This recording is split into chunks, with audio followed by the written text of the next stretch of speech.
Hey y'all, welcome back to my channel. In today's video, I'm going to be doing my autumnal wrap up. I love saying the word autumnal. It's my fall wrap up, y'all. I'm going to be covering October and November. I'm also going to include, it's not a secret TBR, it's last year in November, I was on a hiatus and I was not able to film for the fall. I am going to include that at the end of this video. I'm not going to go into reviews or brief reviews. I'm going to go down the list for that wrap up and I'm going to give you my star rating. Let's just jump right into it. Start with the DNFs. I had 5 DNFs. First one is The Power by Naomi Alderman. I was disappointed in this. Now the premise of the story is like a feminist book, but like women have powers. I got to a certain point and I did not like where it was going with like the content. The content itself was not what I thought it was going to be and how it was written. So I had to DNF it. It was just not what I thought it was going to be. Not my cuppa. Same thing with the next DNF. This one was called The Gray Shear by Kim Legit. Completely went in a direction I didn't like at all. The women were going against each other in a premise where it didn't make sense for that to even happen, and there wasn't real like details into why, and it went like off-road into another place that I was confused as to why it was even going there, so I had to DNF it. Next was Daughters of Foxcote Manor by Eve Chase. It was, and this one makes me sad that I DNF'd it because I really wanted to like this one, y'all. Foundry Side by Robert Jackson Bennett. This is a beloved book. This is a beloved series. There are some people who have like mixed opinions on, you know, book 2 and book 3, but book 1 a lot of people really love. But literally the only thing that was keeping me in the story was Key. God, there's an object that has sentience. He was hilarious. The writing style wasn't for me. It was very info dumpy, too much at once, and I just the key was I think it was a key. Pretty sure he was a key. It was the only reason I was there. And I'm like, Key, can you are you strong enough to hold me throughout this entire thing? And then I was like, no, I can't. It's just not working. Last one was The Center by Aisha Siddiqui. Now I'm going to say there's just for content warnings, because the reason I DNF'd this is because it started talking about things that I didn't want to hear about. I didn't really care. The premise of this was very intriguing, you know, like a language school. You can learn any language, I think as many as you want, in like a very short period of time. It's some type of language magic or something like that, like word magic. The content right off the bat, I think it was like it was within the first few chapters. Okay, it goes into our main character talking, like going into her boring sex life or things not working out. I'm like, I am not here for this. I am here for like the actual story, not this weird side plot that I guarantee you is not going to have any relevance. So I'm like, no. So just, I'm throwing that out there, that is the reason why. I don't even know how long it lasted. It lasted way too long. It's not like it was like a little snippet on a breeze that's just like, you know, oh, it just breezed by. Are we still talking about this? Is this gonna go on for the entire chapter? What are you doing? No. All right, let's get into the actual books. First up was Graveyard Shift by M.L. Rio. Now, this was a novella, thriller / horror-esque. Only other book she's written, it was her debut, was If We Were Villains, and that's one of my favorite books. This novella, it's hard to sum up without giving away spoilers and whatnot, but basically it's like the premise is surrounding people who they have insomnia. So you like, I think they're not all students, but they've all met. They're like on a college campus, and they're like smoking cigarettes in a graveyard, and that's how they met. But they see something in the graveyard. There's a hole. There's like a grave being dug. There's an empty hole. There is a man. I can't tell you anymore. It's strange happenings. Okay, so the premise sounded, it was like, okay, this is a thriller mystery. I'm intrigued. I would have written a whole different storyline. Like the first half of it, I was like, I was like, okay, I'm liking this. But then the second half of the novella, it just like went into a completely different direction. Why did you go there? Why did you do that? After I read this, I was like, I just wrote a whole nother storyline in my head on how to make this story better. On how to actually create a story that fit like what you were implying, what actually was happening. However, comma, I did give this 4 stars because of how it made me feel in the first half. The suspense is there, the thrill is there, and her writing is really quite good. I do recommend this, actually. 4 stars. Next up is The 13th Child by Erin A. Craig. This is a dark fairy tale YA based on the Grimm's Godfather Death. Now, I do not know the story of Godfather Death. Like, I know little snippets of it. I never read a lot of the Grimm fairy tales. There's like a few that I know about. This one was not one of them. And when it comes to fairy tales, I am not a huge fan of fairy tale retellings. There's only a couple that I've really loved and enjoyed. This one I gave 3 stars, and I gave 3 stars because I actually enjoyed, first off, let me talk about what I did enjoy. I loved the atmosphere and the immersive writing. Erin A. Craig is a great writer. The other book I read by her that I loved is Small Favors, and again, atmosphere. It's palpable. The atmosphere is like a character in and of itself.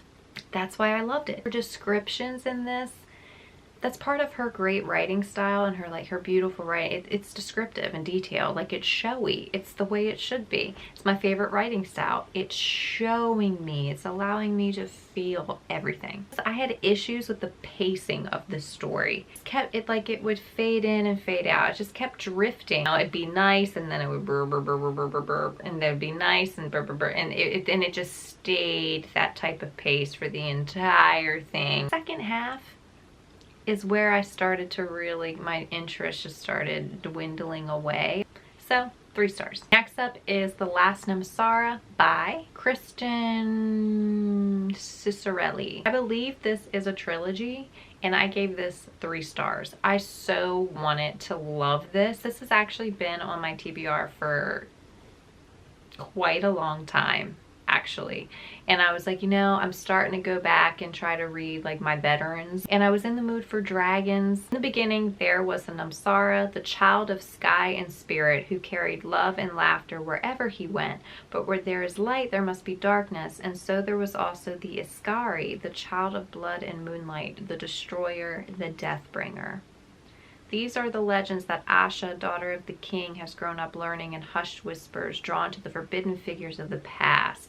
But it isn't until she becomes the fiercest, most feared dragon slayer in the land that she takes on the role of the next Iskari, a lonely destiny that leaves her feeling more like a weapon than a girl. So that's basically the premise of this. And of course, it's that premise where she's the dragon slayer, but she ends up bonding instead of slaying. It just didn't deliver for me, and here's why. The pacing, the writing style, and there was a huge missed opportunity of exploring the actual dragon bonds. It was like little snippets of bonding, and it's like being told, but it's like, I don't believe you. I don't feel or believe any of this. You're telling me, but you're not showing me. So I gave this like a 2.5, 3 stars. 3 stars is like rounding up. It's really a 2.5 because of the disappointment. But I didn't DNF it because sometimes I'll read something because like something will interest me, and I'll stay there because it's like the atmosphere is keeping me hanging on, or a character, something will keep me hanging on, and I want to be able to recommend it to people who will actually enjoy it, even though it's not my cuppa. I still want to add to your TBR. That's my goal. Next is Smokin' 17 by Janet Jovanovic. This is the last book that I've stopped at because at this point, this is really becoming like junk food. The ratings have dropped, so it went from a 5-star down to 3 stars, like consistently being 3 stars, simply because the storyline isn't changing. There's no nothing new, and it's kind of repetitive, so it's like, okay. Next is The Maid by Nita Prose.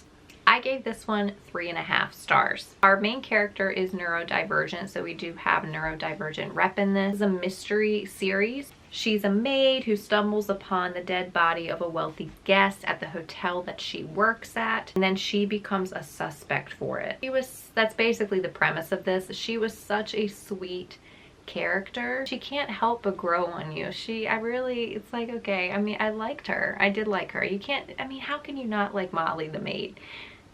You just do. And she has a childlike quality and demeanor to her because she was raised by her grandmother, and she's literally speaking how her grandmother talked to her, and she does have such, that's why I think she's so sweet, because she's childlike, really, but she's taken advantage of. You know, things happen in the story where you get so pissed off at what's happening but then like it comes around. I gave it 3.5 stars. The mystery wasn't big for me. Like, it wasn't like so I would say read this for more of the character herself. Next up is Edgar Allan Poe. I read the poem The Raven and The Cask of Amontillado by Edgar Allan Poe, of course. So The Raven I give 3.5 to 4 stars, and The Cask of Amontillado I give 4 stars. I'm also, in the link down below, I'm gonna recommend audio narrator that I've met, and I met him at Poe Fest actually. He has a YouTube channel. I will link it in the description box down below. He was fantastic. I listened to him do both of these and I highly recommend you go check him out if you want to hear a great narration of the story. And he includes all the sound effects. It's so good. So The Raven itself, like with Edgar Allan Poe, when I grew up, I mean, I grew up reading the majority of his short stories and maybe like 2 of his poems. I didn't read a lot of his poems, and The Raven is the one poem that I knew. And I just thought, I mean, I think The Raven is okay. It doesn't do anything particular, like it doesn't give me a particular feeling. But I like Edgar Allan Poe's short stories. The Cask of Amontillado, especially the audio narration. I will say with the audio narration, he gave it a little twist at the beginning where he did it from the perspective of our main character being on his deathbed, like a deathbed confession. And then you go into the past of him telling the story of what happened. So I did like that little kind of reimagining of the story itself. But The Cask of Amontillado was one of the stories I read when I was a kid, and it gives me the great visual, like I can visualize that entire thing as it's happening. So I really loved Poe's writing and how he writes it. It's good. Next up is The Way of the Hermit by Ken Smith. Now this is a non-fiction. I gave this one 4 stars. This is basically a living off the grid nature story set in the Scottish Highlands. Now the only reason I gave this 4 stars is because Ken didn't elaborate and clarify on some of the things mentioned in this. I mentioned a couple things and I was like, wait a minute, these are important things. I'm like, wait a minute, when did that happen? Did I like black out? I think he literally just didn't include it. And I'm like, you gotta include what you're talking about, because we're literally following a timeline here of like his past and how he got to where he was in his life, like living in this cabin, which became like an estate. And that's the other thing too, like it becomes this estate, you know, the guy that he was, I guess, renting it from and building like on the land. But it just all of a sudden became this estate and there's people around. And I'm like, wait a minute, how did we get from this to this? I missed something completely. So, but as a story in general, I really think this was a great story. I learned about bugs that only exist in the Scottish Highlands, and it was pretty enlightening. It's pretty enlightening. So many different kinds of flies, just so you know. There's a lot. Next up is Duma Key, written by the Stephen King. Now, you're probably asking, why? Did she really read a Stephen King novel? Yes, I did. Yes, I did. I don't read horror. I read thriller, like soft horror. And I don't exactly get along with King's writing. Well, this one, I had high hopes. because of the premise of this, and I started it and I was like, whoa, oh my god, this may be the first Stephen King that gets a 5-star rating for me. I'm gonna be shocked. Basically, like Duma Key, we have our main character Edgar. We're in his point of view, and I think he has a work accident which leaves him, you know, as an amputee, and he can't work anymore. So he's basically he retires slash recovering, but you know, he was well off. I think he had a construction company, so at least money's not a problem. Okay, so basically he's starting a new life with a lot of rage, with this trauma, and you know, with divorce. Oh, he's really starting over here. He goes to Duma Key, which turns out to be like this eerie island in Florida. Rents a house from this old lady who has dementia. She's being taken care of by this guy named Wireman, who's like a kindred spirit to Edgar. Also takes up painting, and this is in the premise. It was like, it's like this a magic ability surrounding art and painting, and I'm like, yes, I want that. What is this? Suddenly becomes this amazing pro level painter and sketcher.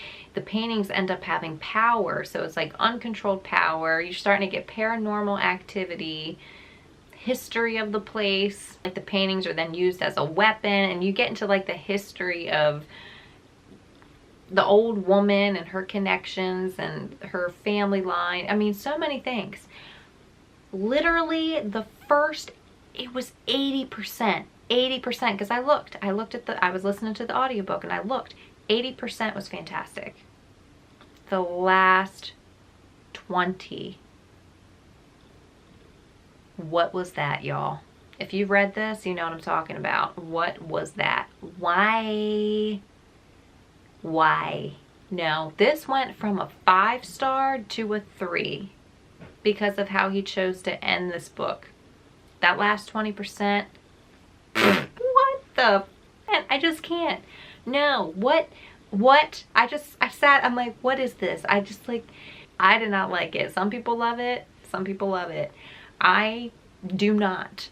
I could have taken it in so many different directions, so that's what I have to do. If something doesn't satisfy, I literally have to rewrite that part in my head to satisfy myself, and then I can move on. So this as a whole gets 3 stars, but I'm gonna tell you right now, it's only because of the first 80%. That last part, no.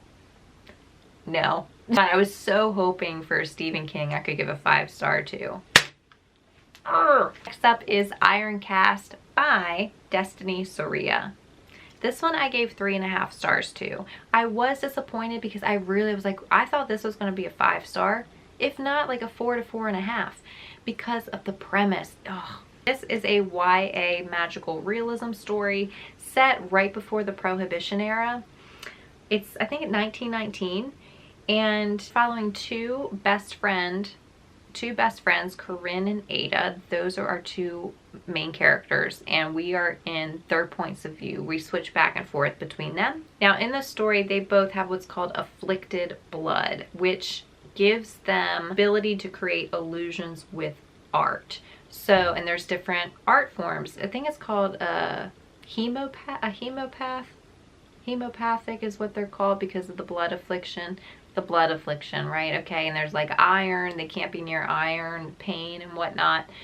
But you know, like one of our characters has an ability with paint and painting. Another character, like Corinne and Ada, they are a duo that you know, they both sing, but one also plays an instrument. So one of them will sing and the other one will play the instrument, and they kind of like put people in a trance, or they can manipulate emotions with their song and make you see and feel whatever they want you to see and feel. They'll create illusions in front of your eyes so you think you're in the illusion, stuff like that. They work at a Boston nightclub run by a notorious gangster. So it's like that jazzy, speakeasy type feel, type era. And I've wanted a story for so long. I've wanted to read a story that has that, because that vibe, I just love it. I just love that vibe. Put me in a speakeasy. I want like the speakeasy of my dreams. I don't know, I just got a thing for it. Again, the first half of this book, I was hoping for a 5-star, but it dropped down to a 3.5 because it became very YA tropey, and the ending was just like, what is happening with the ending? I didn't understand the ending. Things were convenient, not cohesive. It's like the best way I can say. Just kind of all over the place, and there was a twist, but I wasn't shocked, and I wanted to feel it, and I wanted more of that magical realism. I wanted more of their abilities together. Like, I wanted to have moments of really appreciating their magic, you know, of like beautiful scenes. Like, put me in that speakeasy. The nightclub could have been a speakeasy because I really wanted a speakeasy so bad. In my head, I was like, it's already dropped a star because you didn't automatically put me in a speakeasy. It's just a typical nightclub. Like, you could have hidden them in a speakeasy in the ground, you know? But whatever. Definitely, there could have been more of a lingering on their actual magic ability. It just went too quick. It could have been lingered on. That's the only reason I marked this down. Next is The Maidens by Alex Michaelis. I can never pronounce his name.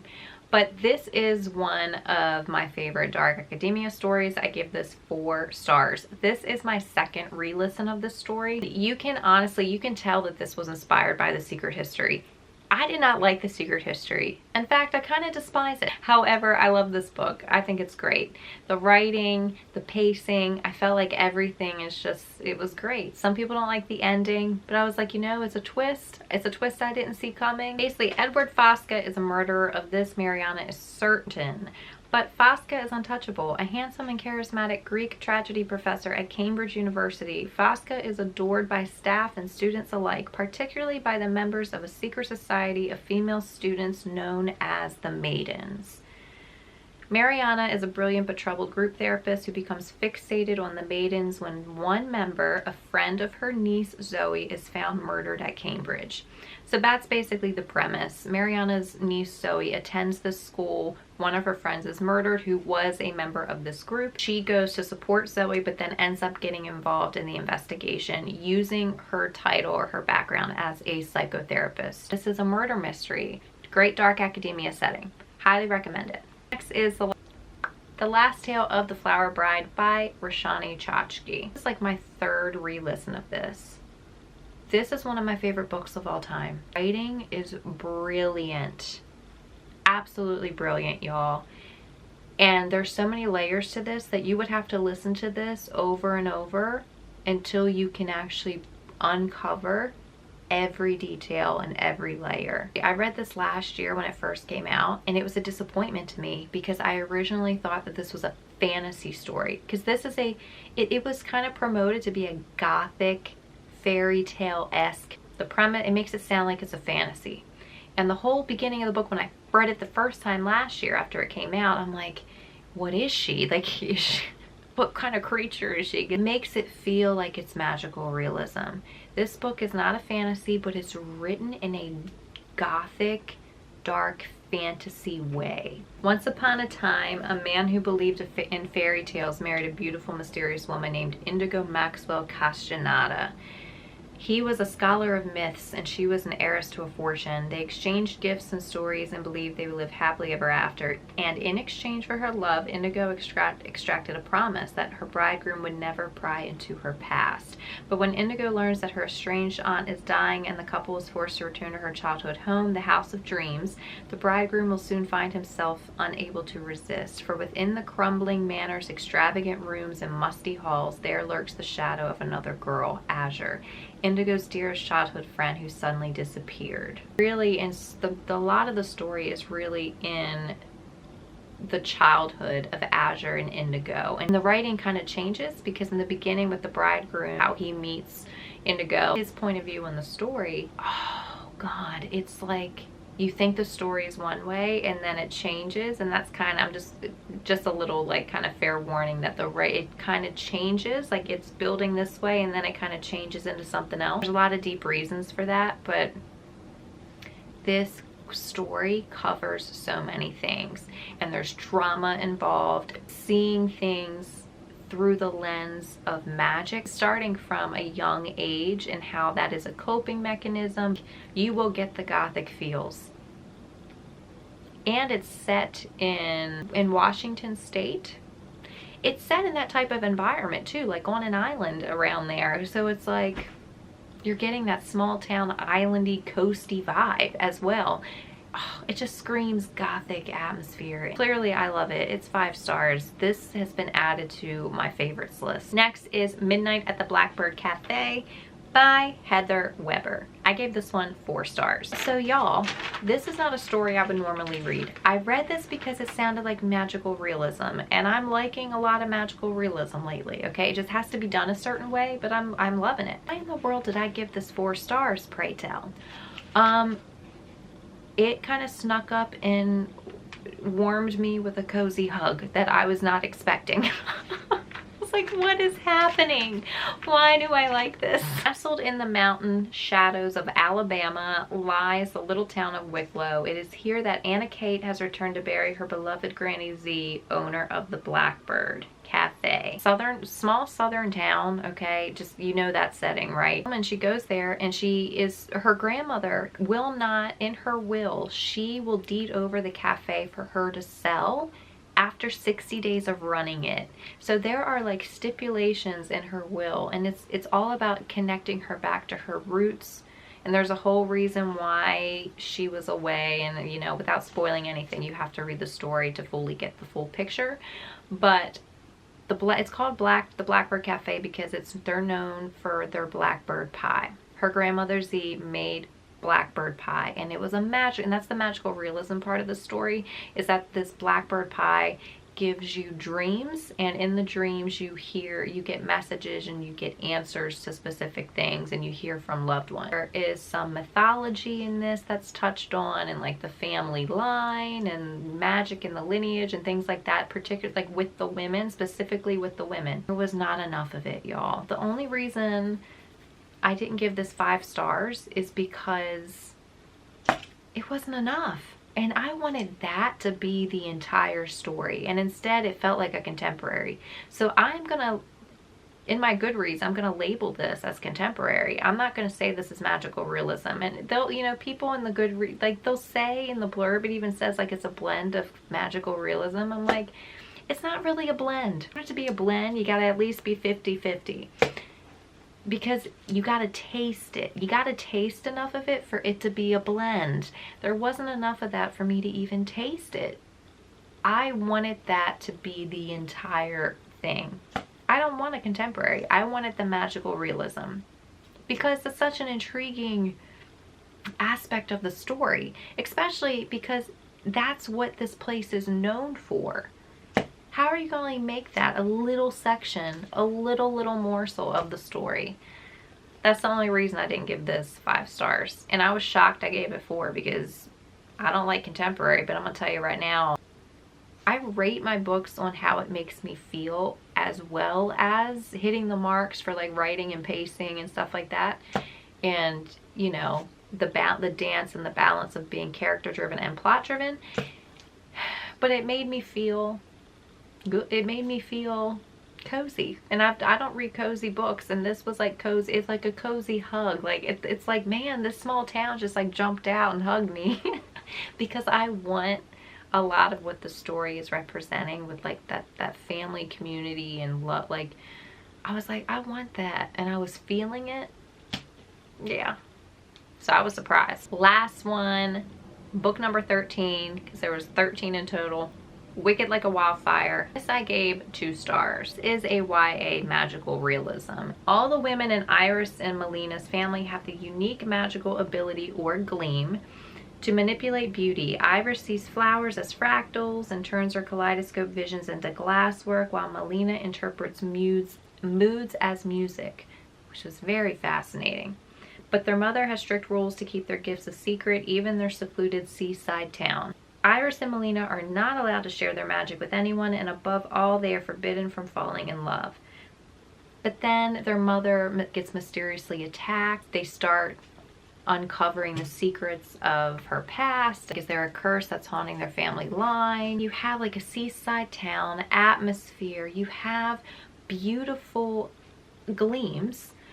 You know, these powers or gleams that they have. And I'm like, yeah, I want to explore that. Take me there. It sounds amazing. It didn't deliver on the story.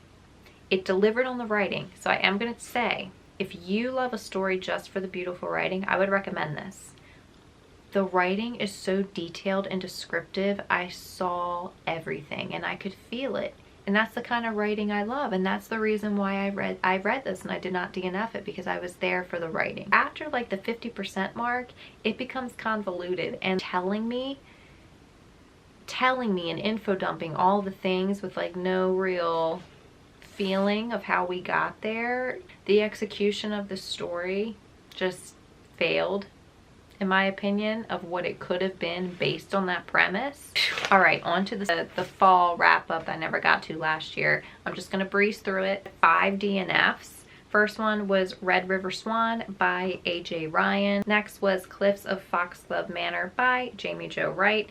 I don't get on with Jamie Jo Wright. I've tried multiple or several of her books and I don't get on with her writing style. Next, They Never Learn by Lane Fargo. Fallen Mountains by Kimmy Cunningham Grant, another author. This where I'm kind of surprised because there's only one book I love from this author, and that's The Silent Woods. 5-star read for me, one of my favorite books of all time. Her other stories, I don't like any of them. This is like a one-hit wonder for me. And the last one I've mentioned before, The Silent Patient. I've already mentioned it before. Yeah. Then I read a total of 9 books. Here we go. First one is The Body in the Library by Agatha Christie. This one I gave 4 stars. Next was Blood Air by Amelie Wins. I can't pronounce her last name, but I gave this 3 stars. And I read The Nesting by C.J. Cook and The Lighthouse of Witches by C.J. Cook. Both of them get 4. First one's 4 and then the other one's 4.5 stars. I really like The Lighthouse Witches. There was a twist at the end that I was like, yeah, I didn't really, because it was kind of confusing, like what was happening. But the story as a whole, I really enjoyed it. Atmospheric, highly recommend. This is Starling House by Alex Harrow. This I gave 2 stars. Next is The Mad Woman's Ball by Victoria. I can't read my writing apparently. I gave this 3 stars, and there's actually film, like a movie, and I think the French actress in that movie is the woman who played in Inglourious Basterds. I do plan on watching the film. It is on the watch list. Was called Outside by Ragnar Johansson. This I gave 3 stars. Good Bad Girl by the Alice Feeney. I gave this 4 stars. And the last one, For Your Own Good by Samantha Downing. This one I gave 3 stars. All right, y'all.